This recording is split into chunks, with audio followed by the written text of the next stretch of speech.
माँ भारती को प्रणाम करता हूँ, सबके गुरु माता पिता को प्रणाम करता हूँ। बच्चों ढेर सारा लाड प्यार और सभी लोगों को सुबह सुबह की राम राम।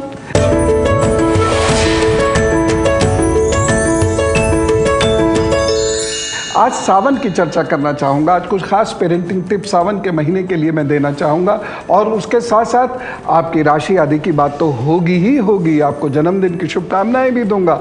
लेकिन सावन की बात शुरू करते हैं। ख़ास तौर से ये जो सावन है ये बहुत विशेष है, लेकिन उससे पहले ये जान लीजिए कि कहीं ये सावन सूर्य की संक्रांति से प्रारंभ होता है, यानी वहाँ 16 अथवा 17 तारीख से प्रारंभ हो चुका है। और यदि हम पूर्णमासी से यानी मंथ का एंड जो है पूर्ण मास वहाँ से सावन को देखते हैं तो यह 28 तारीख से शुरू हो रहा है। और इस सावन में 5 सोमवार हैं और ये सावन बहुत विशेष है, विलक्षण है, ख़ास तौर से उनके लिए जिनको विवाह की समस्या है या वैवाहिक जीवन की समस्या है। आज सावन की बात ही करता हूं और उसमें मैं आपको 2-3 बड़ी विशेष बातें बताना चाहता हूं। सावन इतना महत्वपूर्ण क्यों है? बारिश होती है, केवल इसलिए महत्वपूर्ण है। शिव जी का सावन से क्या संबंध है?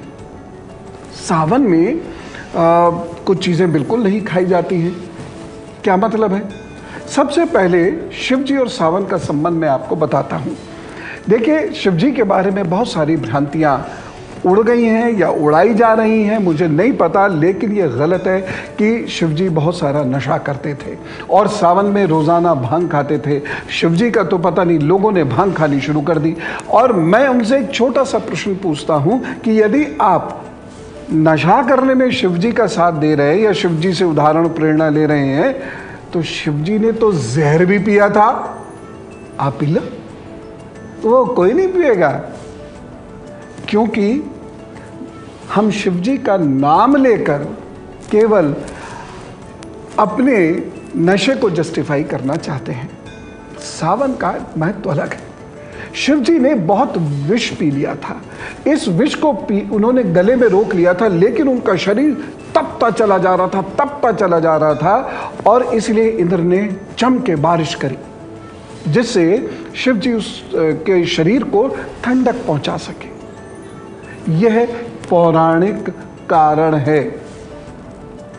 और हर वो चीज जिसका उपयोग अब नहीं करना है 1 महीने तक, वह शिव जी को अर्पित कर देते हैं। वो जहर है, जैसे धतूरा, जैसे भांग, जैसे घास फूस, और यहां तक दूध भी। अब सावन के महीने में इसीलिए कोई मंगल कार्य नहीं होता है, गेट टुगेदर नहीं होती थी।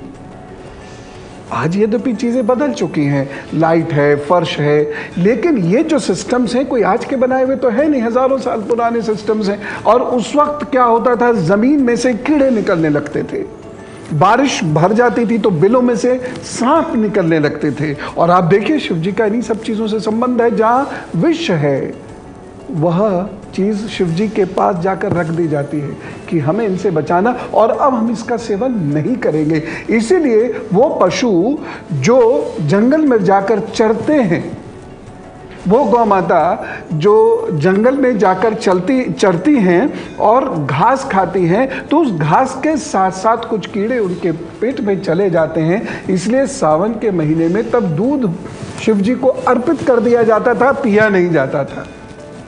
ये सावन का वैज्ञानिक कारण है, पौराणिक महत्व है। सावन के महीने में शिव जी की लगातार स्तुति साधना करने से विवाह होता है। और ये केवल लड़कियों के लिए नहीं है, लड़के भी कर सकते हैं। ओम नमः शिवाय या महामृत्युंजय का जप या रुद्राभिषेक ये कीजिए सावन में, और अभीष्ट फलों की प्राप्ति होती है।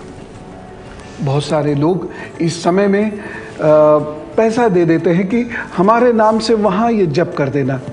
मैं उनसे निवेदन करता हूँ, कोई बहुत विशेष मजबूरी है ठीक है, अन्यथा स्वयं बैठिए और बिल्कुल ध्यानस्थ होकर, एकाग्रचित्त होकर रुद्राभिषेक कीजिए या महामृत्युंजय का पाठ कीजिए या महामृत्युंजय का अनुष्ठान कीजिए। ये अद्भुत फल देने वाला महीना है।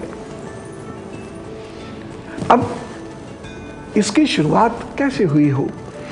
या हमें इसकी शुरुआत कैसे करनी है, उसका महत्व मैं भी आपको समझाता हूं। पहले फटाफट मेष, वृषभ, मिथुन और कर्क राशि का हाल बता दूं।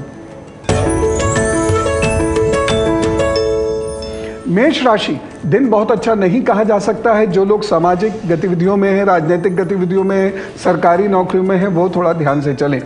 एक सावधानी रखने की ज़रूरत है। इस दिन गुस्से का प्रयोग बिल्कुल नहीं होना चाहिए। वाहन ध्यान से चलाइएगा और एक छोटा सा उपाय कर लीजिएगा। इस दिन ओम क्लीं केतवे नमः का जप करके उसके बाद अपने काम पर जुटें। वृषभ राशि, जल्दबाजी में कोई निर्णय नहीं लीजिएगा। आपको कहीं यात्रा पर भी जाना पड़ सकता है। अपने स्वास्थ्य का भी विशेष ध्यान रखिएगा। एक छोटी सी सावधानी भी आपको रखनी होगी। इस दिन अपने माता पिता का या घर के बुजुर्गों का ख्याल रखें। उपाय क्या करना है, इस दिन को बेहतर बनाने के लिए अनाज का दान जरूर कर दें। मिथुन राशि, धन का ख्याल रखने की जरूरत है। पेट, पीठ, पैर का ध्यान रखने की जरूरत है। इस दिन वाहन ध्यान से चलाइएगा। एक विशेष सावधानी बरतिएगा। इस दिन किसी के बहकावे में आकर धन उधार मत दीजिएगा। उपाय क्या करना है, इस दिन को बेहतर बनाने के लिए हरे वस्त्र में पका हुआ भोजन रखकर किसी जरूरतमंद को दान जरूर कर दें। कर्क राशि, मन थोड़ा सा व्याकुल रहेगा, कुछ उदासी सी रहेगी, पिछली बातें आपको याद आएंगी, लेकिन कुछ अच्छे लोगों से भेंट भी हो सकती है और आपके शत्रु भी आपका अहित नहीं कर पाएंगे। लेकिन एक सावधानी बरतनी बहुत ज़रूरी है। इस दिन यदि आप वाहन चलाते हैं तो थोड़ा केयरफुल रहिएगा। उपाय क्या करना है, इस दिन को बेहतर बनाने के लिए ओम नमः शिवाय का जप करें, फिर अपने काम पर जुटें, प्रभु सब ठीक करेंगे। आइए विषय पर बात करते हैं। गुरु पूर्णिमा होती है, यानी गुरु घूमते फिरते अपने आश्रम में या अपने गांव में पधार गए या अपने शहर में पधार गए। गुरु पूर्णिमा हुई, हमने उनके चरण धोए, पूजे, उनकी पूजा करी, उनका स्वागत किया। अब से वो पूरे सावन के महीने एक स्थान पर बैठकर प्रतिदिन उपदेश करेंगे। सावन का महीना भक्ति का महीना है, कुछ और काम है नहीं, कहीं और जाना नहीं। यद्यपि आज युग बदल चुका है, लेकिन सावन का महीना भक्ति का महीना है। कोई एक धर्मशास्त्र ले लीजिए और उसका अध्ययन करना शुरू कर दीजिए, तब सावन को सही तरीके से आप मना पाएंगे। साथ ही साथ सावन के महीने में ओम नमः शिवाय का या ओम रुद्राय नमः का जप भी कर लीजिए रोजाना।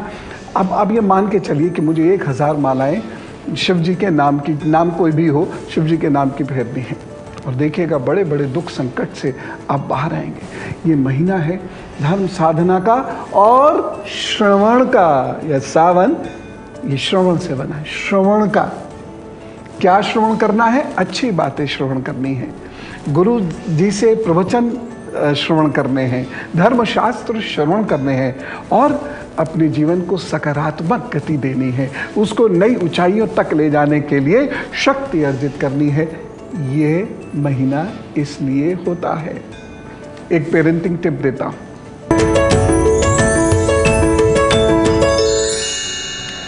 सावन के महीने में अपने बच्चों को पालक मत खिलाइए। अब पालक नहीं खाया जाएगा। और दूसरी चीज, सावन के महीने में ये बहुत ध्यान रखना है कि रात में यदि बच्चे बाहर जा रहे हैं तो पूरी बाजू के कपड़े जरूर पहने, क्योंकि इसमें कीट पतंगे निकलते हैं और वह बच्चों को काट सकते हैं। सावन की एक और आपको खास बात बताता हूं, बच्चियों के पॉइंट ऑफ व्यू से, जिनका विवाह नहीं हो रहा है, यदि वह प्रतिदिन चंदन, हल्दी, केसर यह दूध में मिला लें और उसमें तिल के 5 दाने, काले तिल के 5 दाने डालें और ओम नमः शिवाय कहते हुए शिव जी का प्रतिदिन अभिषेक किया करें। सोमवार को वह कठोर उपवास और लंबा जाप के बिना कोई फायदा नहीं। उपवास रखने का मतलब ये नहीं बस भूखे रह लिए या कुछ और चीज़ें खा ली। उपवास ढंग से होना चाहिए। यदि वो करेंगे तो इस बार के जो सावन हैं उनमें उनकी सुनवाई अवश्य होगी। सिंह, कन्या, तुला, वृश्चिक राशि का हाल। सिंह राशि, दिन आपके लिए बहुत अच्छा है, जम के मेहनत कीजिए, लेकिन लड़ाई झगड़ा ना हो इस बात का विशेष रूप से ध्यान रखिएगा। एक सावधानी जरूर बरतनी है इस दिन। इस दिन भोजन पर बहुत नियंत्रण रखें, अन्यथा तबीयत खराब हो सकती है। उपाय क्या करना है? किसी खास व्यक्ति से आपको मिलना है जो आपके लिए आपकी मदद कर सके, और दूसरा, सूर्य को जल अवश्य देना है, फिर अपने काम पर जुट जाना है। कन्या राशि, यह दिन आपके लिए थोड़ी परेशानी जरूर लेके आ रहा है। आर्थिक दिक्कत का सामना भी कर सकते हैं, या मन में ऐसी सोच आए कि भविष्य को लेकर बड़े चिंतित हैं और कुछ हो नहीं रहा है और धन भी नहीं आ रहा है, ऐसे मन में ख्याल आए। लेकिन चिंता ना करें, बस एक सावधानी रखें, और सावधानी ये है, इस दिन भावुकता के बहाव में किसी को धन मत दीजिएगा। उपाय ज़रूर कर लीजिएगा, दिन आपका सफल होगा, और वो उपाय है कच्ची सब्जी का दान कर दीजिएगा किसी भी ज़रूरतमंद को, कितनी भी हो चाहे। तुला राशि, जो लोग राजनीतिक सामाजिक गतिविधियों में लगे हैं उन लोगों के लिए दिन थोड़ा सा ये कठिन है। बाकी तुला राशि के लोगों को अपने पिता और माता की सेहत का भी विशेष ध्यान रखना होगा, उनसे संबंध खराब ना हो, इस बात का ध्यान रखें। सावधानी क्या रखेंगे? इस दिन आपकी विशेष सावधानी है, आपकी ज़बान, उस पर थोड़ा नियंत्रण रखिएगा। किसी से कुछ ऐसा स्पष्ट मत बोल दीजिएगा जो आपके लिए नुकसानदेह सिद्ध हो। उपाय क्या करेंगे? इस दिन को बेहतर बनाने के लिए अरहर की दाल का दान जरूर करें। वृश्चिक राशि, यह दिन लड़ाई झगड़े वाला सिद्ध ना हो, इस बात का ख्याल रखिएगा। अचानक कोई यात्रा हो सकती है, यात्रा में कष्ट भी हो सकता है, इस बात का भी ध्यान रखें। एक सावधानी बरतनी बहुत ज़रूरी है, किसी से इस दिन कोई झूठा वायदा मत कीजिएगा। उपाय क्या करना है? इस दिन को बेहतर बनाने के लिए लाल कपड़े धारण करें, यदि वो संभव नहीं है तो लाल रंग का धागा दाहिनी कलाई में अवश्य धारण करें। सावन में कुछ चीज़ें नहीं खानी हैं और कुछ विशेष कार्य आपको अवश्य करने हैं। सबसे पहले मैं आपको लिखाता हूं कि आपको और आपके परिवार को अब क्या नहीं खाना है पूरे सावन तक।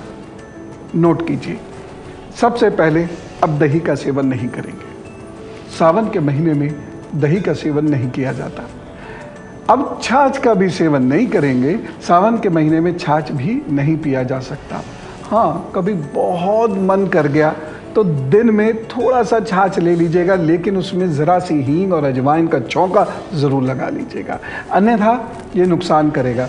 इसे ना लें तो ज़्यादा अच्छा रहेगा।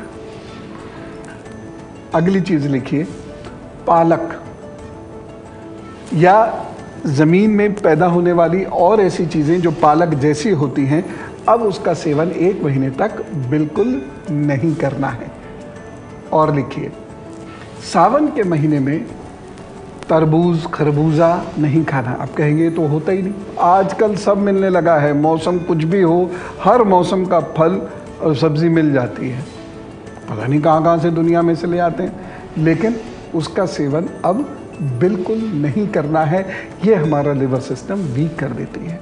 दही भी तो यही करता है, लिवर सिस्टम वीक करता है, इसलिए सावन में दही का सेवन नहीं करते हैं। तरबूज और खरबूजे का सेवन भी नहीं करते हैं। अब सावन में पूजा कैसे करनी है और किन किन चीज़ों का विशेष प्रयोग करके विशेष पूजाएं करनी हैं, ये मैं आपको अभी बता रहा हूं। लेकिन उससे पहले धनु, मकर, कुंभ और मीन राशि का हाल जान लीजिए। धनु राशि लाभ का दिन है, इसलिए जम के मेहनत कीजिए, अच्छे से काम कीजिए, आपको फायदा होगा। लेकिन एक सावधानी जरूर बरत लीजिएगा, इस दिन घर में आपकी वजह से वाद विवाद ना हो, खासतौर से छोटे भाई बहनों से, इसका ध्यान रखिएगा। उपाय क्या करना है? दिन को बेहतर बनाने के लिए बेसन का दान जरूर कर दीजिएगा। मकर राशि, संबंधों पर विशेष ध्यान देने की जरूरत है, नहीं तो संबंध बिगड़ सकते हैं। इस दिन क्रोध से बचिएगा और साथ ही साथ किसी को धन उधार नहीं देना है, धन उधार लेना भी नहीं है। एक सावधानी इस दिन विशेष रूप से बरतिएगा। यदि आपके सर में, आंखों में, गले में कहीं कोई दिक्कत रहती है तो ध्यान रखें। उपाय क्या करेंगे? उड़द की दाल का दान अवश्य करें। कुंभ राशि, यह दिन आपके लिए अच्छा है, बिगड़ते बिगड़ते काम बन जाएंगे, इसलिए लगातार काम करते रहिएगा, लगातार मेहनत करते रहिएगा, आपको प्रभु जी जरूर लाभ देंगे। बस एक सावधानी जरूर बरतें, इस दिन अपने स्वास्थ्य का ध्यान रखिएगा, खासतौर से पेट और पीठ का। उपाय क्या करेंगे? इस दिन को बेहतर बनाने के लिए ओम रुद्राय नमः का जप कीजिए, जितना भी वक्त हो अभी आपके पास उतनी देर जप करके फिर अपने काम पर जुटिए। मीन राशि, जिन लोगों को यात्रा करनी है, कुछ पढ़ाई करनी है, किसी इंटरव्यू विशेष में जाना है, आज किसी ख़ास व्यक्ति से या ख़ास रिश्ते में मेल मुलाकात करनी है, उन लोगों को इस दिन बहुत सावधानी बरतनी पड़ेगी। अपने मनोभाव पर विशेष नियंत्रण रखिएगा, क्षमा करुणा भाव अपने अंदर रखिएगा और एकाग्र चित्त होकर तब किसी से बात कीजिएगा। एक सावधानी इस दिन ज़रूर बरतें। इस दिन अपने पेट का ख्याल रखिएगा और साथ ही साथ धन का भी ख्याल रखिएगा। उपाय क्या करना है? बड़े भाई बहनों को अपने हाथ से भोजन परोसकर खिलाइए अभी, उसके बाद काम पर जुट जाइए तो सब ठीक करेंगे। विषय पर बात करते हैं और एक ख़ास चीज़ आपने देखा होगा, ख़ासतौर से मैं बच्चों से, युवाओं से कहना चाहता हूँ, आपने देखा होगा कि जब भी भगवान शिव का अभिषेक करते हैं, शिवलिंग का अभिषेक करते हैं तो बेलपत्र चढ़ाते हैं, है ना? और कैसा? जिसमें 3 स्वस्थ पत्तियां हो, यानी कटी फटी पत्तियां ना हो, वो बेलपत्र उनको अर्पित किया जाता है। क्यों? तो भी इसकी अपनी कथाएं हैं, पौराणिक कथाएं, लेकिन मैं आपको दूसरी ओर लेके जाना चाहता हूँ। बेलपत्र इस बात का संकेत है कि ये बेहद पवित्र पौधा है, ये बेहद पवित्र पेड़ है। इसका फल, इसके पत्ते, इसकी छाल, ये सब वात पित्त कफ को दुरुस्त रखते हैं। इसलिए बेलपत्र भगवान शिव को अर्पित किया जाता है कि आपके शरीर में वात पित्त कफ डिस्टर्ब हो गया होगा, गर्मी आपके शरीर में भर चुकी है, इसलिए आप इसका सेवन करें। और इसका सेवन मनुष्य भी यदि करता है तो सावन के महीने में पेट में होने वाली खराबियों से निजात उसको मिलती है। देखिए, पूजा में भाव और वनस्पति, इन दोनों का सबसे ज़्यादा मेल होता है और हम पूजा में इसी से आजकल दूर होते चले जा रहे हैं। बहुत सारी इधर उधर की चीज़ें तो आ गई हैं, लेकिन भाव गायब हो रहा है, एकाग्रता गायब हो रही है और वनस्पति या तो गायब ही हो रही है या अगर हम उसका उपयोग कर भी रहे हैं तो उसका महत्व तो नहीं जान रहे। ये कारण होता है भगवान शिव को बेलपत्र अर्पित करने का। अब इस महीने में अमरनाथ की यात्रा क्यों होती है? माँ पार्वती बाबा जी से वह रहस्य जानना चाहती हैं जिससे उनकी मृत्यु ना हो, और बाबा उनको मजबूर कर देती हैं और बाबा फिर उनसे कहते हैं कि चलो एक ऐसे स्थान पे मैं आपको लेके चलूं जहां पर हमारी आपकी बातें कोई और मनुष्य ना सुन सके, धरती की कोई और जाति उसको सुन ना सके, धरती की कोई प्रजाति उसको सुन ना सके। इसीलिए वह अमरनाथ जाते हैं। लेकिन वहाँ होता क्या है? जब बाबा उनको आगम निगम समझा रहे होते हैं, मृत्यु का और जीवन का रहस्य समझा रहे होते हैं, तो माँ पार्वती सो जाती है। लेकिन वो गुफा बहुत महत्वपूर्ण हो गई और इसलिए लोग उस गुफा में जाकर वहाँ को प्रणाम करते हैं, क्योंकि वहाँ बाबा और माँ पार्वती कभी बैठे थे और उन्होंने जीवन मृत्यु के रहस्य की वहाँ चर्चा की थी। फटाफट नोट कीजिए शुभ अशुभ समय, उसके बाद किन किन चीज़ों से पूजा करनी है भगवान शिव की, यह बताऊंगा। अशुभ समय लिखिए दो मुहूर्त, 12 बजे से 12:54 तक दो मुहूर्त रहेगा। गुलिक काल रहेगा 10:46 से 12:27 तक। यमगंड काल रहेगा 7:23 से 9:04 तक और राहु काल इस दिन रहेगा 12:27 से लेकर 2:08 तक। शुभ समय नोट कीजिए। इस दिन आपको अभिजीत मुहूर्त नहीं मिल रहा है, लेकिन अमृत काल मिल रहा है, वो नोट कीजिए। 11:12 से लेकर 12:59 तक दिन में इसका सदुपयोग करें।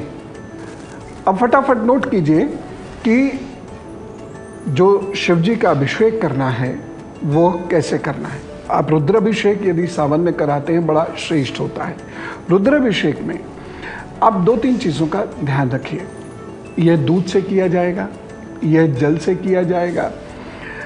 यदि स्वास्थ्य की कोई बहुत विशेष समस्या हो तो गन्ने के रस से अभिषेक करना बहुत श्रेयकर रहता है, और यदि धन कर्ज की कोई बड़ी दिक्कत हो तो कच्ची लस्सी से अभिषेक करना बड़ा श्रेयकर रहता है। पंचामृत से अभिषेक करने से स्त्रियों के लिए खास तौर से विवाह और वैवाहिक जीवन में सुख की प्राप्ति होती है। शिव जी का जो जल से अभिषेक हो उसमें काले तिल अवश्य डाल दीजिएगा। तुलसा का प्रयोग नहीं होता है, शंख का प्रयोग भी नहीं होता है। और अभिषेक यदि तांबे के बर्तन से करेंगे, खासतौर से जल का अभिषेक यदि तांबे के बर्तन से करेंगे तो अच्छा रहेगा। तो तांबे के बर्तन का प्रयोग करें या दोने का प्रयोग करें, यानी पत्ते के बर्तन का प्रयोग करने से अच्छा रहेगा।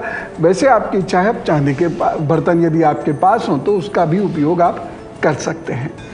इन 30 दिनों में आप शिवलिंग को या शिव जी की प्रतिमा की आप पूजा करते हैं तो उनको रुद्राक्ष की माला अर्पित कर दीजिए और लगातार उनका अभिषेक करते रहिए। और जब सावन पूर्ण हो तो अंतिम दिवस जो सावन का होगा उस दिन वह रुद्राक्ष की माला आप स्वयं भी धारण कर सकते हैं। इसका तेज आपकी रक्षा करेगा। और अब उनके बाद जिनका है आज जन्मदिन, दीर्घायुरारोग्यमस्तु, सुयशः भवतु, विजयः भवतु, जन्मदिन शुभेच्छा।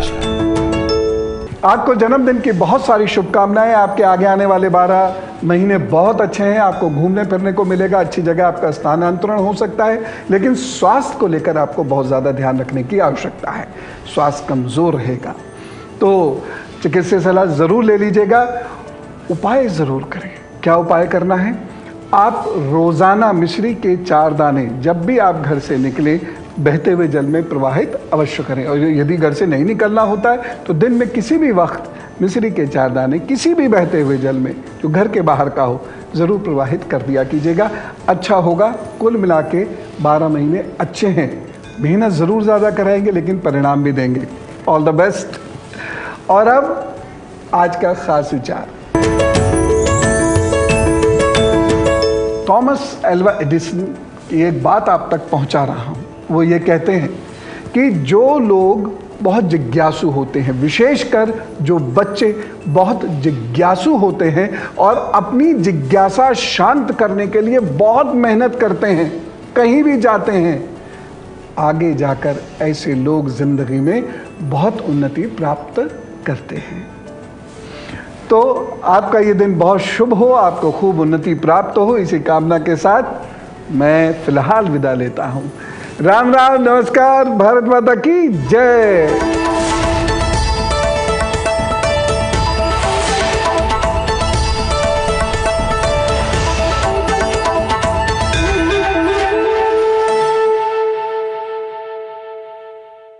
ये है एबीपी न्यूज़, आपको रखे आगे।